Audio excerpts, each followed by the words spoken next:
Only 4 teams remain in the Summer 18 CT season. Here at InSports, we just had the quarterfinals go down. We're going to break those down for you and preview the semifinals, which will be taking place this Thursday. So by the time you're watching this, 2 days away, Thursday the 16th at 8 and 9 o'clock, we're going to get to who won today and who's playing in those games. This is the quarterfinal postgame show, the last postgame show with the whole crew, as some of you leave me for the thing called college. Weird. I don't know why you do that. Legacy Leagues is better than college already. Totally fine. One last time, Darren, Mike, Justin, Sean, and Brendan. I'm Joey. Tyler Feldman behind the camera. The Weekly Rebound is busy talking to Will Hudson, who is in the semifinals on Run TMC for the first time? Maybe? Second time. Second time in his Run TMC career, because you all care about Run TMC. So we're going to start there with their matchup against the Throne, the lone team they lost to in the regular season. They win 84-60. A huge second half. It was close during the first half. Dom Langston had some nice shooting, a great shooting performance in the first half, cooled off a little bit. And the story of the game, he's running down the court by me, and he just goes, "God damn it, Reggie." And that kind of sums up, I think, the Throne's mood about that game. Reggie had 35. You can touch on him. But what flipped in the second half that allowed TMC to pull away? Well, the Throne started off first half competitive. I actually thought they were going to pull it out. They were my prediction. In the first half, they made me look pretty smart.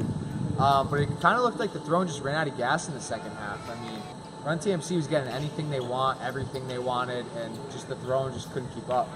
Yeah, that and Reggie Stewart definitely kicked it up another notch in the second half. He started knocking down all his shots, pulling up with all the confidence in the world. So, it's really fun to see him play like that. Yeah, not to mention Kwan Bynum at 18 points and 15 rebounds. I thought he was great against those big bodies of the Throne, especially in the second half. Yeah, we dodged foul trouble a little bit with him. First half, trying to manage some minutes. He didn't get any fouls in the third quarter, a huge deal. I was like, we survived. Foul trouble is a real thing when you're playing a big team that's physical like that in the Throne.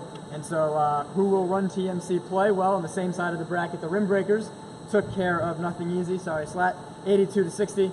A very similar score to the Run TMC game, but a very different game, I'd imagine. I know the Rim Breakers, another big team like the Throne, but what they do today to put away a team that was playing very well and coming into today in Nothing Easy. Yeah, well, we know that the Rim Breakers are good offensively, but sneaky, they were really good defensively today. They really clogged the middle down low, didn't allow a lot of shooting down low, but they implemented their half-court press in the first half, and I mean, Sly, you can attest to it. It was tough to break that press and get offense going for Nothing Easy, but really sneaky, the Rim Breakers played very well defensively today. Yeah, their press really kind of gave us fits. I mean, they're getting, just like I said before, they were pretty much getting any layup that they wanted to. I mean, they would drive and kick, or they would just go for the dunk. They were bigger than us, but it was a tough loss.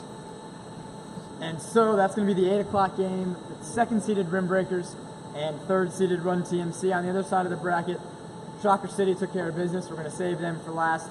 Team Moose and Nick Strong, a 5-point game, the closest game of the quarterfinals. It was like a 10-point game in the final couple minutes, and some plays happened. I look away, I look back, and it's a 2-point game. And Moose makes their free throws to advance on. But Nick Strong showed that fight. I think they've shown all season. What did Moose do to put him away?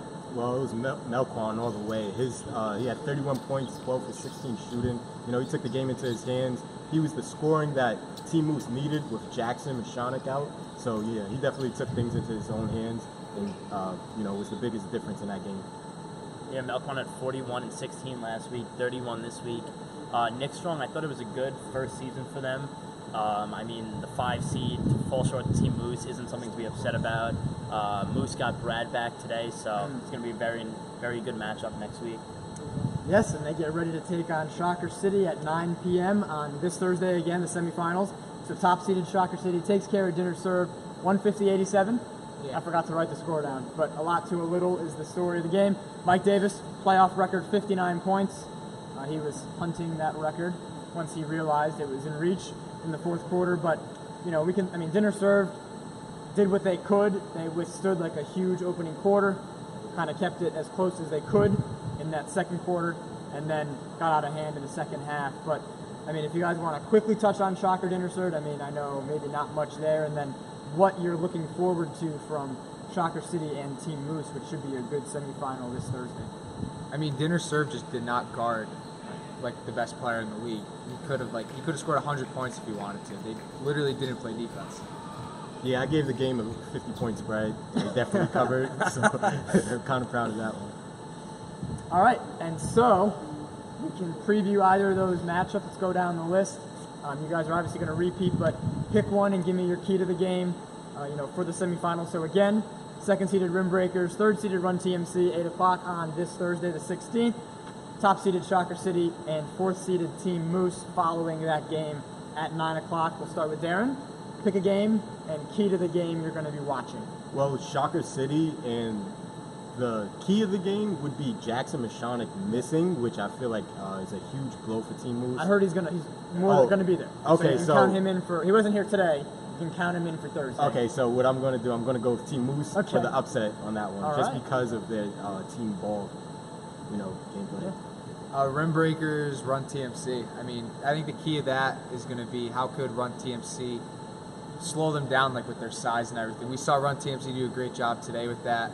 I think it's going to be a real tight game, and I think Rim Breakers win under 5 points. Yeah, I'm going to go with the same game, Rim Breakers and Run TMC. Yeah. Slat's a hater. Slat's a hater, man. It's all right. I just think that the Rim Breakers, they're going to really have to try to stop Run TMC's three-point shooting. It's been deadly as of late. They showed that they have the defensive capability tonight and last game.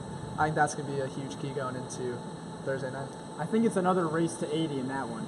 I said it today at halftime. It was like 36-31, and I was like, when was the last time the Throne scored 80? And I was half kidding around. I think it pissed Lee off. So that was the plan.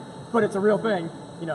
Race to 80, I think, could be another benchmark in that Run TMC game against the Rim Breakers, where if TMC hits 80, they might be favored. That might be their style of game, where if it's around 75, that may favor the Rim Breakers. Go ahead, Sean. With the Moose-Shocker matchup, I think the key is the Shockers' offense against Moose's defense. The Santorelli brothers, Mike Davis against Jackson, Brad, Melquan, former Defensive Player of the Year. So the offense versus the defense, I'm very interested to see. For your guys' Run TMC, Rim Breaker, it's really about how you guys could stop Kayvon Turnbull and Gerald McLeese. They're both all-stars this year, very dominant down low. So hopefully Bynum can give you guys that down low presence again. He was good today. We'll definitely need him. And so the semifinals are set.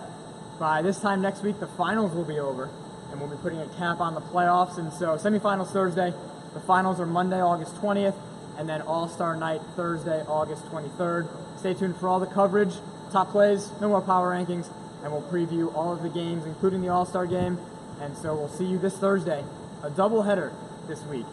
Get your big boy pants on, guys. Gotta get ready for some doubleheader Legacy Leagues action. The playoffs are here in full swing. 4 teams left, and we'll see you Thursday for the semifinals.